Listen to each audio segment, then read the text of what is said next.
भोपाल में ओबीसी महासभा ने एहतजाज किया। ओबीसी एहतजाजियों ने कई मामलों में रिजर्वेशन का मुतालबा किया। एहतजाज के दौरान पुलिस और एहतजाजियों के दरमियान झड़प भी हुई।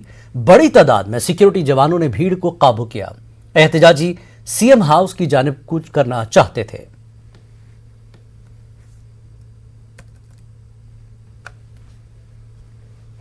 कांग्रेस कभी नहीं चाहती कि ओबीसी को 27% आरक्षण मध्य प्रदेश में मिले।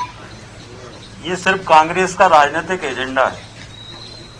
1955 में जातिगत जनगणना पर उस समय नेहरू जी ने रोक लगाई थी और उस कारण से जातिगत जनगणना नहीं हो पाई, और नहीं तो उस समय ओबीसी को आरक्षण मिल जाता। कांग्रेस हमेशा ओबीसी के खिलाफ रही है। मध्य प्रदेश में आज तक कभी ओबीसी का मुख्यमंत्री नहीं बना।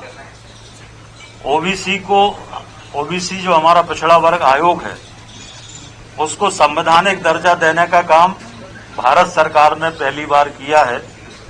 कांग्रेस की सरकार में कभी संवैधानिक दर्जा नहीं दिया गया।